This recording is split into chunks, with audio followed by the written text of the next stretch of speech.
Hello, and welcome to Chapter 4, Part 2, where we're going to look at some different laboratory techniques that we use to study the growth of bacteria. In order to research bacteria, the first thing that we have to do in the laboratory is we have to isolate that bacteria from other organisms that may be in the sample. So this is done with a technique known as a streak plate isolation, sometimes referred to as an isolation streak plate. In the laboratory, when we grow bacteria, we use either solid media, which is agar, kind of this really hard jello. Agar is extracted from seaweed and seagrasses out in the ocean. It's also used in cooking as a solidifying agent. But this agar is supplemented with nutrients and elements that are needed for bacterial growth. We can make all kinds of different types of agar depending on the microorganism. We also have broths. Broths are a liquid form of media that's just water with supplements in it as well. Of course, we always need to use aseptic technique in the laboratory. We'll learn more about that in our actual micro labs themselves. So when we grow bacteria in the laboratory, this brings us back to that idea of a growth curve. And in a growth curve, there are actually 5 phases of growth. And this is what's occurring in a closed environment. Remember, we're looking at bacteria that's being grown in the laboratory. So imagine a test tube with some liquid in it. And inside of that liquid, we put a couple of bacterial cells. So in that test tube, we're not adding any new media. We're not taking any media out. We're just simply putting the bacteria in there, putting them in the proper temperature, and allowing them to grow. And when we do that, we get what's up here is kind of what we call a standard growth curve. So we have our y-axis here, which is a logarithmic scale for number of cells. So this is that log 10 value, right, of our bacteria. And on our x-axis down here, we have time. Right? So we're looking at growth, number of cells over time. If we graph these numbers of cells, if we went after so many hours, we would take samples and get an idea of the growth of bacteria in there and convert those into log values, we would see a typical curve like this. And this is our five phases. The first is the lag phase. In the lag phase, there's no growth occurring. This is like the bacteria are moving in. And so right now during the lag phase, they're figuring out what nutrients are available. Do I need to break down proteins? Do I have sugars available? Do I need to ferment? Can I use cellular respiration? They're just basically getting a lay of the land. They're kind of feeling what's going on inside and what they have available to them. Once the bacteria have kind of settled in, so to speak, that usually only takes a few hours, they kind of settle in, they are able to begin producing the enzymes and other proteins necessary for metabolizing the nutrients that are present. So now the bacteria begin dividing. And in this sense here, during what we call the log phase or exponential growth phase, our bacteria are extremely metabolically active. There's a lot of metabolism going on because they need a lot of energy. There's also a lot of cell division occurring.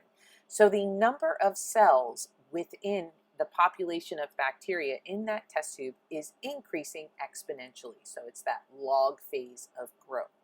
But eventually some of those cells that divided a long time ago are going to start getting old. And in addition to that, we're going to start seeing an increase, because of that increased metabolism, we get an increased concentration of waste. So most bacteria will use fermentation, and when bacteria ferment, they give off acids. So what's going to happen is acids are going to start building up inside of that test tube. Now, many times we will add a buffer to the tube in order to prolong the log phase, because we might want to grow as much bacteria as possible. But with no buffer, we're going to start seeing the pH start to decrease in that tube, and that's because the bacteria are producing acids. Now, eventually, that acid waste is going to kind of hit a threshold. It's going to hit a level where it becomes, it can start to inhibit growth. We also have old cells. So what happens for a very short period of time, usually a very brief period of time, we reach what's called the stationary phase. And in this stationary phase, the number of cells that are resulting from division equals the number of cells that are dying. So for every cell division that occurs, 2 cells die. And we end up with a population that remains stable. So it's a stationary population. Death equals fission equals binary fission, and so we have an equal rate of both death and growth, and so our population remains stagnant or stationary. This is a very short period of time because during this metabolism is still occurring. So what's happening? We're going to start still see increases in that acid waste till it reaches this threshold that bacteria just cannot handle it. So in that case, they'll hit this death phase. And in the death phase, we'll see a rapid decline in population numbers. And then eventually we get what's called the phase of prolonged decline, where our death rate starts to kind of slow down. So the death phase is that drastic drop, and then the prolonged decline is that more gradual drop in population numbers. And this is due to now we're not producing as much acid waste. A bunch of the cells that died are going to give off new nutrients, so there's now nutrients being released back into the environment for recycling, and bacteria are going to be able to, some organisms in that test tube are going to be able to sustain some growth. So we'll have the death rate kind of just decreases a little. Now what I wanted to show you is over here on the left, this graph I was talking about, this is the graph that's in your textbook. But down here below it, I have some pictures that are from some actual real data where they were looking at some different compound heavy metal effects on growth of bacteria. But there were a few things that were really kind of interesting in this research paper that I wanted to show you, and that was really about pH right here and dissolved oxygen. So in pH in particular, remember I was talking about how acid builds up because of fermentation. And what we see in pH, here they took the actual pH of the culture, and here it is over time. So at 0 to around here, right, I'm in my lag phase. My pH is neutral. It's around 7. But as I go up in my log phase, right, in my log, what happens to the pH? It starts to drastically drop. I get to kind of this stationary phase here where I start to see less of a drop in my pH, right? So this is stationary. And then I have a drastic decline. So this would be my death phase. And what do I have? Now my pH spikes back up. And then from there, I'd have my prolonged decline, and that, of course, corresponds with a slight increase in the pH back up. So even though from 7 to 6.2 might not be or down here to 6.0, but that's a 10-fold drop in pH. That's a pretty drastic decline in pH in a short period of time. So in pH, because acidic conditions drop the pH, we see that our culture here is we can follow our standard growth curve. It's just inverted. If I flipped this upside down, it would be a standard growth curve. Now in dissolved oxygen, if my bacteria are using, right, so we're looking at oxygen saturation, if my bacteria are using cellular respiration, I have my lag phase right here, and then I go directly into my log phase. Oxygen does not get replenished. So as oxygen drops drastically, it then will not come back up. Right? So we have this rapid, drastic drop in oxygen. So really the pH here was kind of cool because it really mimics that standard growth curve. So you do want to know the 5 phases of the growth curve, and you want to be able to recognize those on a graph of growth. Now, bacteria are also influenced by the environment. So an environmental influence on bacteria, one of the primary influences is going to be temperature. In temperature, you'll notice throughout this course that microbiologists like to classify bacteria a bazillion different ways. And so when we classify them based on what's known as their optimum growth temperature, right, optimum growth temperature, if we classify them by their optimum growth temperature, we come up with these 5 different classes. So let's start from the coldest to the hottest. So the first are the psychrophiles. And psychrophiles down here on our graph are in blue. And this graph is indicating rate of growth. So as we move across our x-axis, as the temperature increases, we see what happens to our rate of growth. And psychrophiles, they like it pretty cold. They can grow in about a -5 degrees Celsius temperature, so below freezing. When they get up here into the maybe 5 to 10 range, this is what, about freezer or super cold refrigerator temperature.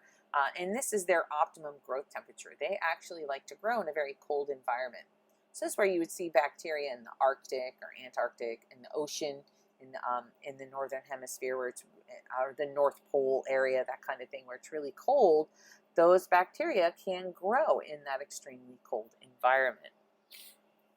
Once we get above around 5 or 7 degrees Celsius, the rate of growth is going to drop drastically. They can still grow up here at room temperature, but their rate of growth is going to be really very, very slow. Next are the psychrotrophs. The psychrotrophs overlap the psychrophiles in their growth, and they have a much broader range. They have a very wide range of growth. These are the organisms that grow well at room temperature, right? So up here, this is their optimum growth temperature up here. So if I bring this down, that's around 25 to 27 degrees Celsius, which is pretty average room temperature. So they like to grow at room temperature. These are the organisms that are in like your milk, that if you leave your milk out at room temperature, all of a sudden in a few hours your milk goes bad, whereas it can stay for days inside the refrigerator. So these organisms are more room temperature and refrigerator organisms that do things like spoil food. Now over here we have the really important ones, which are the mesophiles. And here we have our mesophiles' optimum growth temperature up here at the top.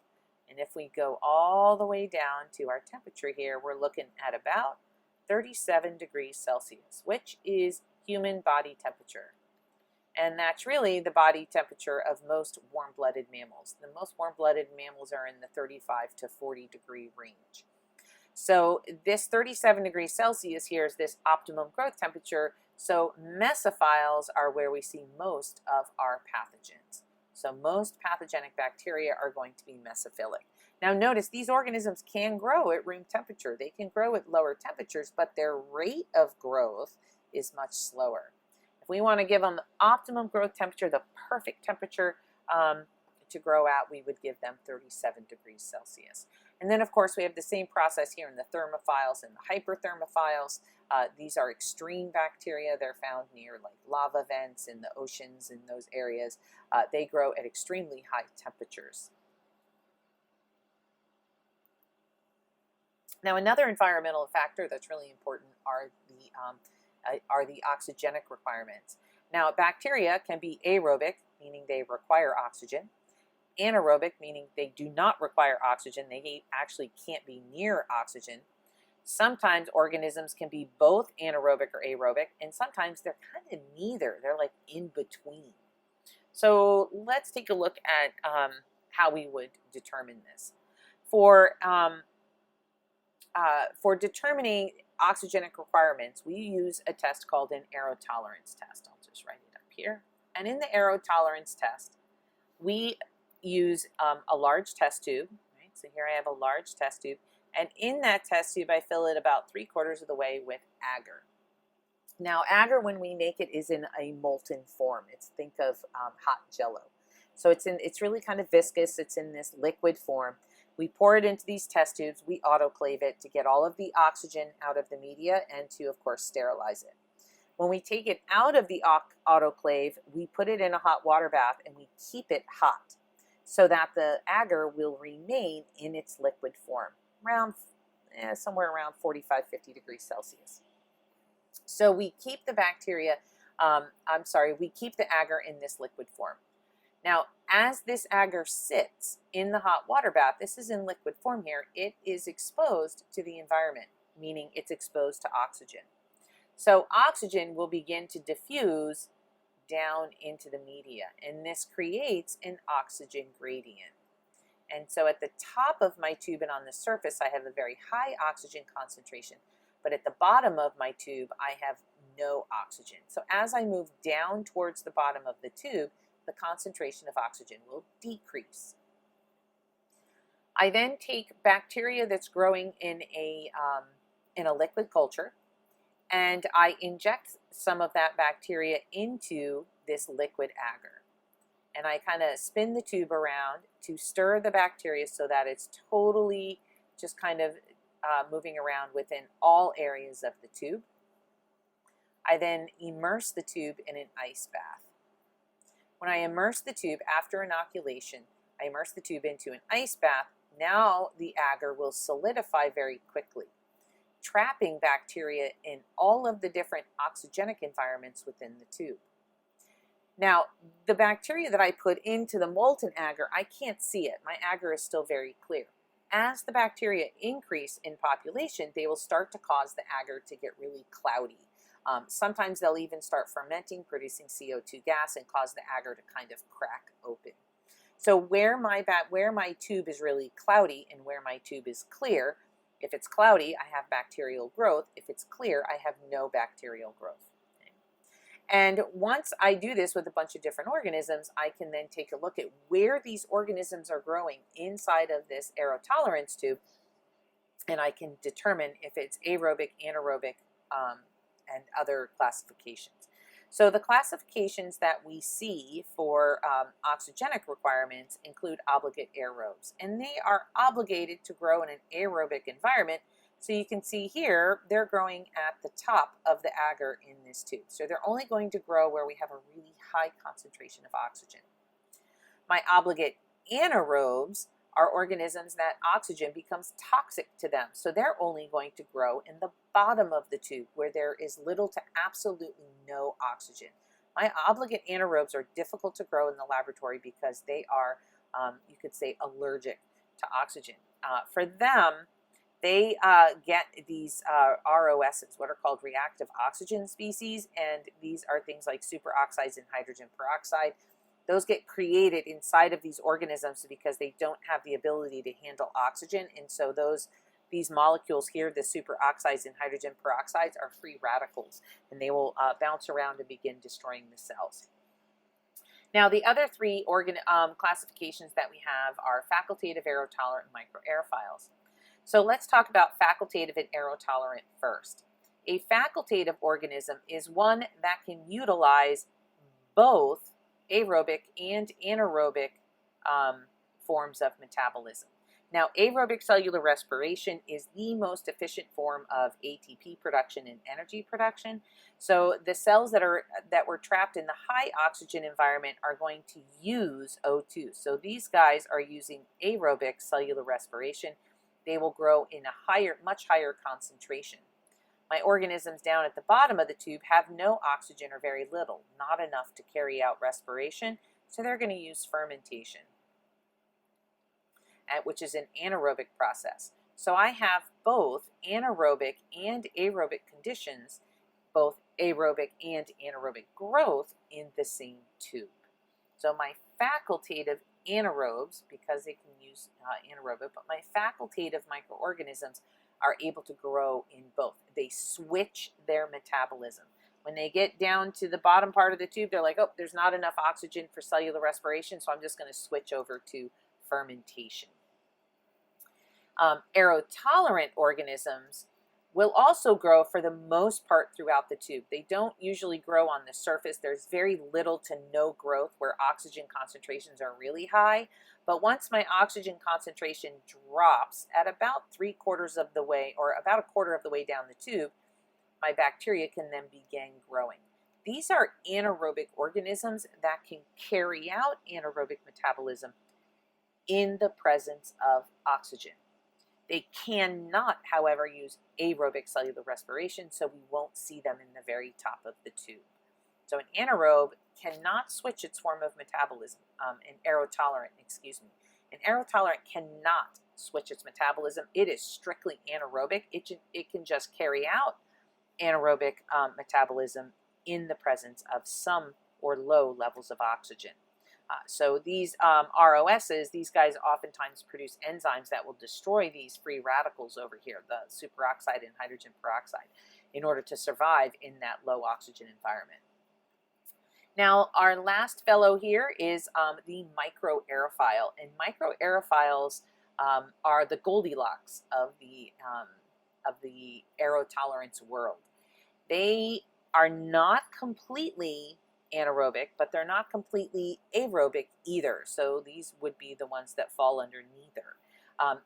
Microaerophiles, they need just a small amount of oxygen for growth, but they can't have too much. So they are very, very picky. I call them Goldilocks because one up here is too much oxygen, down here is too little oxygen, in the middle is just right. So these guys require small levels of or low levels of oxygen, but they can't live without the oxygen.